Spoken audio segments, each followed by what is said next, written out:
Portugal versus Slovenia, খেলাটা 0-0 গোলে draw হয়েছে। এরপরে এক্সট্রা টাইম দিছে, এক্সট্রা টাইমেও 0-0 গোলে ম্যাচটা ড্র হয়েছে। এরপরে খেলা নিষ্পত্তি হয়েছে ট্রাইবিকারে। ট্রাইবিকারে পর্তুগাল জিতছে। কিন্তু আমার কথা হচ্ছে স্লোভানিয়ার বিপক্ষে পর্তুগালের যে করুণ দশা, এটা সত্যি মেনে নেওয়া যায় না। যে দলে বার্নার্দো সিলভা, ক্রিস্টিয়ানো রোনালদো মতো প্লেয়ার রয়েছে, সেই দল স্লোভানিয়ার মতো একটা দলের সাথে এত খারাপ খেলবে, এটা সত্যি ভাবা যায় না। আমার কাছে একটা সময় মনে হয়েছিল পর্তুগাল ম্যাচটা হেরে গেছে এবং পর্তুগালকে এই ম্যাচ কেউ জিতাইতে পারবে না।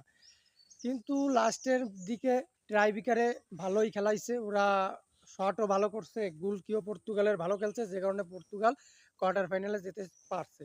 কিন্তু এই দল নিয়ে বা এই খেলার মান নিয়ে পর্তুগাল যে সেমিফাইনাল বা ফাইনাল খেলবে আমার কাছে তা মনে হয় না। তবে রোনালদো খুবই ভালো খেলছে, একটা ফ্রি কিক ছিল রোনালদোর একদম ক্লোজ, ফ্রি কিকটা গোল হলে আমি খুব খুশি হইতাম, কারণ রোনালদোর মতো প্লেয়ার সে অনেক ভালো খেলবে এটাই আমাদের আশা। কিন্তু স্লোভানিয়া হোক, স্লোভাকিয়া হোক, এই যে নতুন যে দলগুলো, মানে নতুন না, এরাও পুরনো দল, কিন্তু বর্তমানে যে খেলাগুলো দিচ্ছে আগে তো এত ভালো খেলতো না।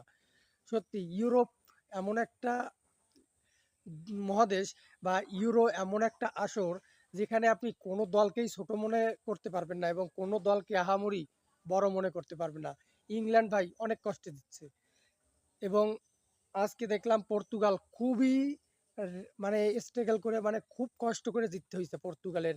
রোনালদোর মতো প্লেয়ারেরও আমি একটা সময় দেখছি হাল ছেড়ে দেওয়ার মতো অবস্থা, যখন ট্রাইবিকার হয় একটা দলের, জিতার জন্য ট্রাইবিকার যখন নেয় পেনাল্টি শট, তখন তাদের মনের ধারণা হয় লটারির মতো, মানে লটারিতে যদি পাই তো জিতলাম, লটারিতে যদি না পাই তো না জিতলাম।